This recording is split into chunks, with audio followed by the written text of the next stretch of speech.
The Dodgers are shocked that Blake Snell and Tyler Glasnow might be injured more than they originally admitted. Roki Sasaki continues to throw the most hittable 100-mile-an-hour fastball in Major League history, and USC football and modern-day high school appear to make nice. Good morning.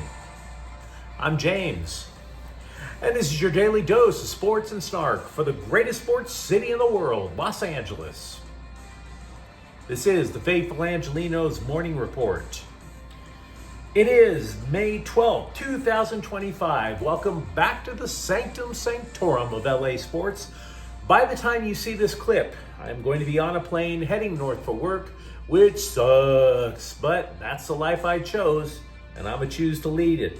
So, we still start off the week right by talking about the glory of LA, and if you like being in the know about LA sports, clickety-clack the like button. Clickety-clack the subscribe button. There's a notification bell. Hit that. It'll let you know when we drop new content.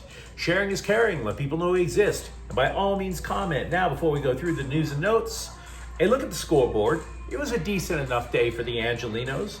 Dodgers 8, Arizona 1. They were talking about, it's a real test for the Dodgers now. They split the series, guys. Relax. And because it's only a matter of time before the Dodgers win the West again, the magic number is down to 122. LAFC and Vancouver played a hell of a match last night. They tied 2-2. And there are no games involving LA teams today. So, I hope you get lucky. And what do you say? We get to the news.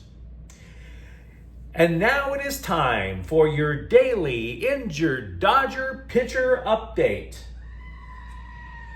You know what? I don't feel like that one matches the mood. Let's try again. Your daily Dodger injured pitcher update. Yeah, that's more like it. And this one is a doozy. Dave Roberts told the scribes that, on third thought, maybe Blake Snell and Tyler Glasnow are a little bit more hurt than previously reported. No, you're kidding. So both will be meeting with team doctor Neil Atrache today. And I want to thank the Dodgers and Dave Roberts for pointlessly lying to us about those two for weeks.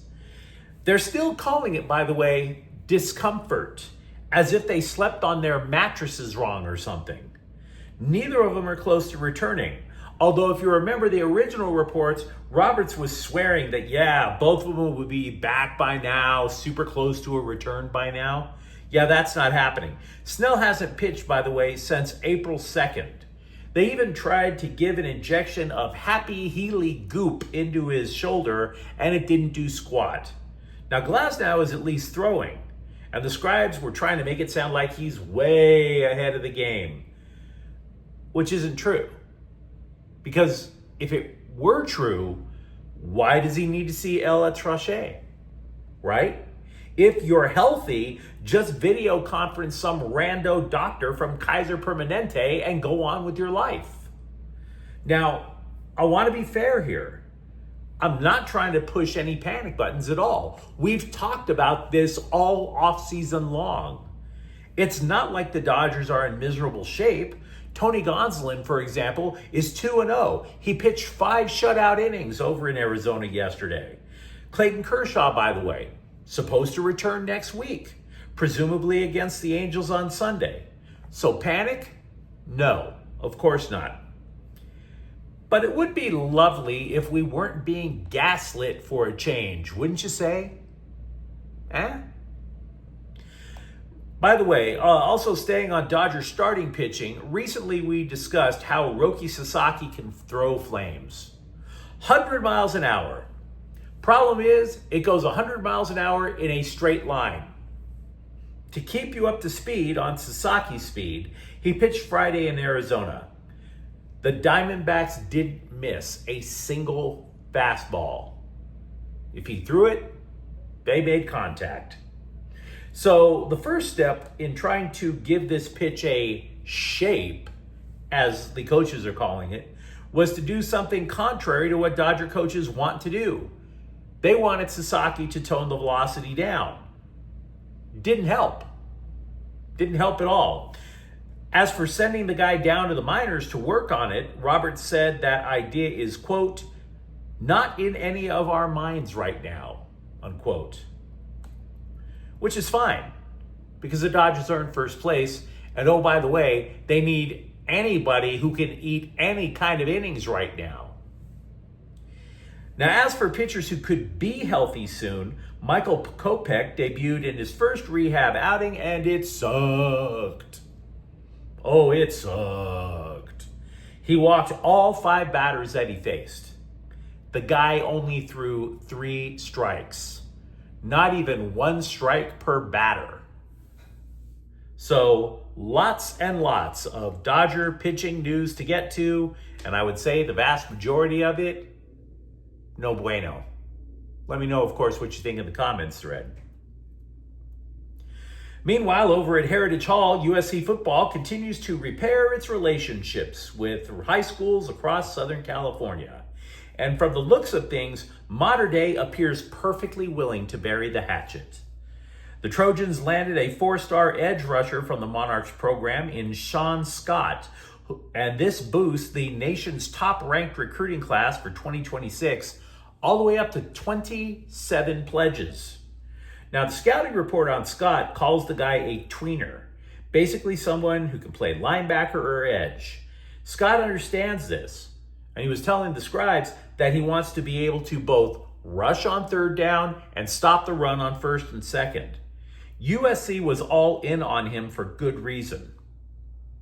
They barely have any linebackers.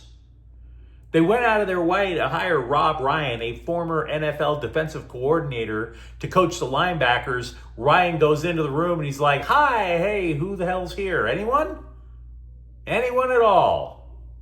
So yeah, USC pretty much needs linebackers. For Pete's sake, it's the school that made the number 55 legendary.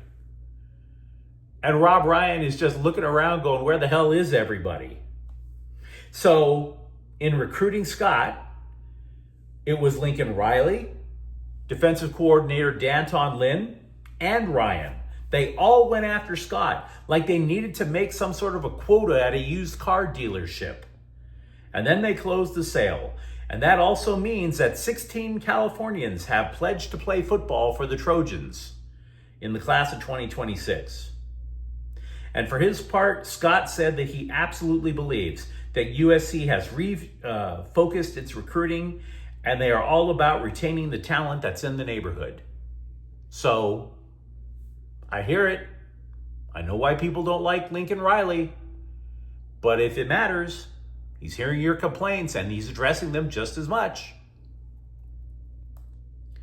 Meanwhile, I admit we have been talking a lot, and I mean a lot, about USC football and their hyper-aggressive approach to recruiting. Over at UCLA, they still only have 4 dudes, y'all. 4. And I think it's fair to say that the Iamaleava transfer saga, in which 2 brothers decide to leave SEC schools to come play for the Bruins, I think that might have actually played a little bit of a role in keeping it so low. Look, we cannot say for sure that 4-star quarterback recruit Brady Smigel committed to Michigan because of the younger Iamaleava, Madden, coming along with his older brother Nico. But would you really be surprised if it played a role? Would you? Fox Sports currently ranks UCLA 15th in an 18-team Big Ten conference in recruiting for 2026. Now, Deshaun Foster is claiming, hey guys, all is neato. All is hunky-dory.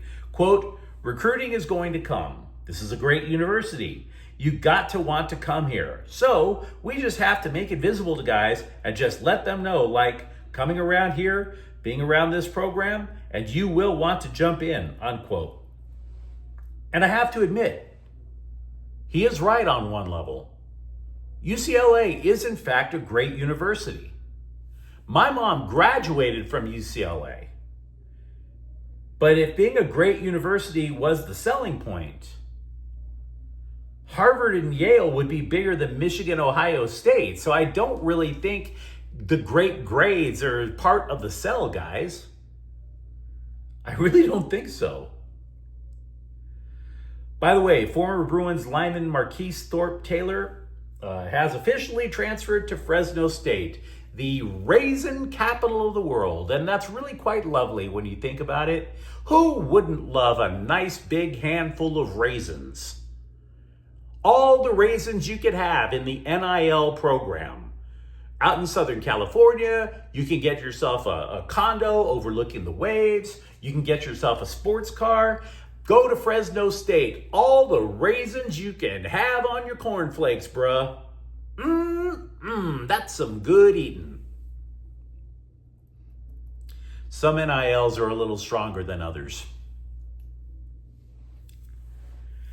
Back to USC for basketball talk. I'm pretty glad Eric Musselman added grit to the USC basketball team because that was sorely missed last season, along with high passing, rebounding, but I digress. They needed some grit. And in this brave new world of college athletics, players such as Chad Baker-Mazara are allowed an extra year to compete even after they graduate. And they loved him over at Auburn because the Tigers reached the Final Four of the NCAA tournament last year. But the dude, he graduates over the weekend, right? And he left a message for Auburn. Quote, "Forever War Eagle." Fine. But why are you here then? I mean, why? Why'd you come, bro? I don't expect you to disrespect Auburn out the door, but does anyone else think that's a little weird? It's kind of like Will Smith all of a sudden thanking the Dodgers, but he just wants to play a couple of years in Minnesota. And the Dodgers are like, dude, we could pay you more. You could win titles here. And Will Smith is like, thanks, guys. It's just time to take my family and live in sub-zero temperatures for half the year. Forever Dodger Blue. Anybody want to explain that? I can't figure it out. Glad he's here. Not expecting him to diss the old school. But why are you here? If you could answer that conundrum for me, I'd appreciate. But you let me know what you think in the comments thread. Talk to me, for example, about the Dodger pitching staff with Blake Snell and Tyler Glasnow on that shelf for quite a while. And for that matter, what about USC and modern day high school hugging it out? And if you enjoyed the content, don't forget to subscribe to Faithful Angelenos. We're talking LA sports every single day here. Thank you for watching. I'm James. We'll be back tomorrow. Faithful Angelenos is a Kian Corte El Queso production. Take care.